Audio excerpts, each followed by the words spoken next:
불이니 턱! 뼈가 되고 살이 되는 주택임대차 보호법 첫 번째 멍! 적용 범위와 대항력에 대해서 알아보도록 할게요. 먼저 이 주택임대차 보호법이라는 게 대체 어떤 법인지 문제를 하나 보시고 시작하도록 할게요. 민법에서는 보증금 반환 의무와 목적물의 반환 의무가 동시 이행 의무예요. 이 얘기인 즉슨 결국 목적물을 반환할 때 보증금도 동시에 반환이 되어야만 한다 이런 건데, 이 문제에 나오는 것처럼 임대차 계약에서도 보증금 반환과 임차권의 등기 말소가 동시에 이루어져야 된다. 맞는 말인가요? 일단 이 문제에서처럼 민법에서 목적물의 반환 의무와 보증금의 반환 의무가 동시 의행 의무인 거는 맞아요. 그런데 임대차에 있어서도 동일하게 적용되는 건 아니에요. 여기에서 주임법의 특성이 하나 나옵니다.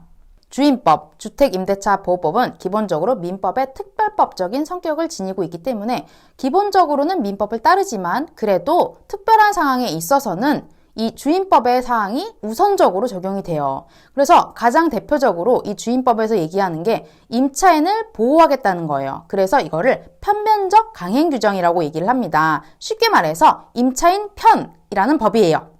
이번에는 주택임대차보호법이 어디까지 적용이 되는지 그 적용 범위에 대해서 알아보도록 할게요.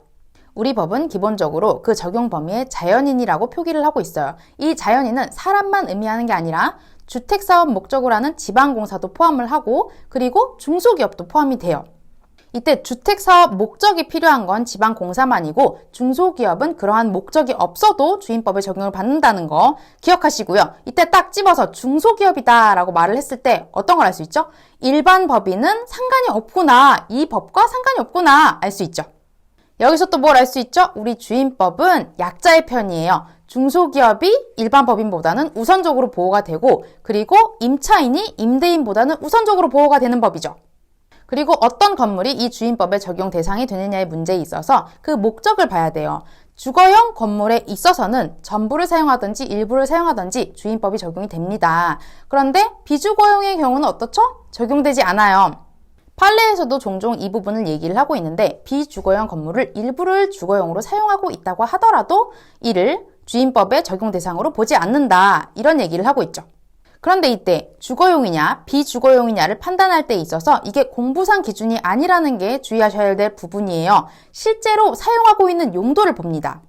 그럼 또 갑자기 이런 궁금증이 생겨요. 요즘 아파트나 일반 주택 살려고 하면 대출도 안 나오고 집값은 천정부지로 뛰는데 그럼 만약에 상가용 건물을 사서 내가 그걸 주거용으로 쓰면 어떻게 될까? 이 부분은 우리 멍군이의 사례를 들어서 설명해 드리도록 할게요. 자, 여기 비주거용 상가 건물이 하나가 있고 이 건물에 임차 계약서를 멍군이가 쓰게 돼요.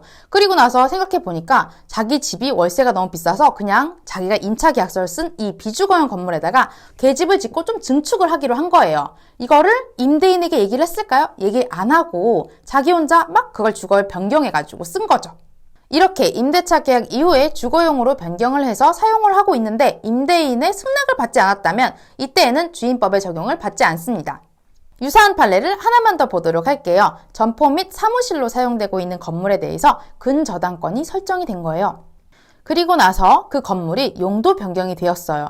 용도 변경이 되고 난 이후에 이를 임차한 소액 임차인도 자신의 보증금에 대해서 우선 변제를 받을 수 있어요. 주임법에 의거해서. 왜냐하면 이때 용도 변경이 일어난 게 언제죠? 계약 시점 이전이기 때문이에요. 이때 다시 한번 주의하셔야 될 부분이 공부상 용도와 상관없이 그 계약 시점 그 당시에 어떤 용도로 그 건물이 쓰이고 있느냐, 그게 가장 중요한 부분이라는 거 계약하실 때 꼭 염두해 주셔야 돼요. 아까 주거용 건물은 일부만 사용해도 주임법의 적용을 받아서 보호된다고 했는데 비주거용 건물의 경우에는 일부 사용으로 보호받을 수 없다고 했죠. 이 부분을 좀 더 알기 쉽게 멍군이의 판례를 들어서 설명해 드리도록 할게요. 여기 멍군이가 월세를 막 찾다가 인터넷에서 광고 하나를 봅니다. 우리 장려관에서 한 달에 월세 70만 원으로 호텔처럼 사세요. 그렇게 해서 멍군이가 1년 장기 계약을 하고 303호 카드키를 받아요. 이때 멍군이도 주임법에 따라서 보호를 받을 수 있을까요? 일단 잘 생각해 보시게 되면 이 부분이 바로 비주거용 건물의 일부 사용 시의 주임법 적용 여부에 관한 문제예요. 자, 그러면 판결문 내용을 보시도록 할까요? 여관이든 아니면 다방에 딸린 2개의 방을 주거용으로 사용했든 그 주거용으로 사용한 일부 공간 때문에 나머지 비주거용 건물 전체에 대해서 주임법을 적용할 수는 없다는 게 우리 판결의 내용이에요.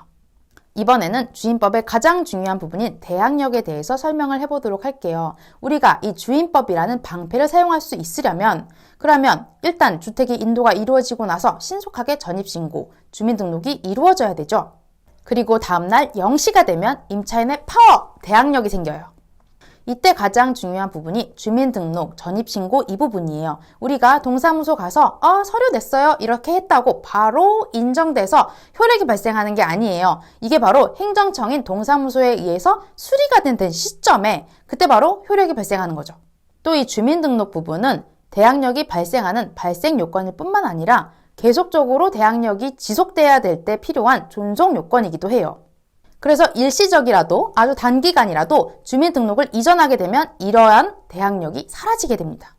그러면 내 주민등록이 어쩌다 잘못해서 공무원의 실수로 잘못 등록이 됐다. 이럴 땐 어때요? 여전히 효력이 있어요. 내 실수가 아니고 공무원 실수니까 대항력은 발생하는 거예요. 반면에 공무원이 직권 말소한 경우에는 선의의 제3자에 대해서 대항할 수 없어요. 이런 경우에는 어떻게 해야 되죠? 적법한 절차에 따라서 다시 원복을 해야 되죠.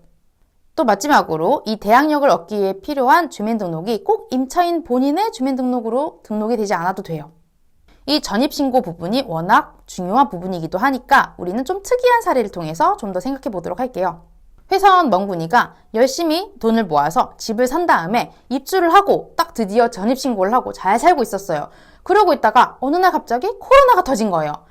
갑자기 회사에서 인원 감축이 들어가고 그리고 우리 멍군이도 생계가 막막해졌어요. 그러니 이제 집이라도 팔아야겠다 이런 생각이 들어서 집을 팔고 임대차 계약을 해서 월세를 살아야겠다 이런 생각을 하게 돼요. 그래서 집 문서를 가지고 멍순이를 막 찾아갑니다. 그래서 멍순이한테 내가 이 집 줄 테니까 나 여기서 대신 임대차 계약하게 해줘 얘기를 해요. 그럼 이때 이 집의 양도인이자 세입자인 이 멍군이의 최초 전입 신고일의 다음 날부터 멍군이의 대항력이 발생한다. 맞는 말인가요? 자기 집을 팔고 다시 그 집에 임차를 하게 되는 경우에 있어서 멍군이의 대항력은 멍군이의 전입신고일을 기준으로 하는 것이 아니라 이때 양수인, 누구죠? 멍순이의 소유권 이전 등기 다음 날로부터 대항력이 발생하는 게 맞습니다. 아니 쉽게 생각을 해보세요. 멍군이가 최초 전입신고를 하던 때에 이 멍순이는 멍군이가 뭐 하는 사람인지 이 사람이 집을 샀는지 전입신고를 했는지 아무 관계도 없는 사이였어요. 일단 멍순이한테 집을 팔기로 하고 나서 멍순이가 이 계약의 판에 이야기에 들어오게 난 다음부터 그럼 그때부터 가장 빠른 대항력이 생기는 시점은 바로 대외적으로 멍순이가 나 이 집의 주인입니다. 소유권 이전 등기의 다음 날부터 대항력이 발생하는 게 맞는 얘기가 되는 거죠. 다음 이 시간에는 뼈가 되고 살이 되는 주택임대차 보호법 두 번째 멍! 확정일자와 보증금에 대해서 알아보도록 할게요. 오늘 영상이 도움이 되셨다면 구독, 좋아요 눌러주세요.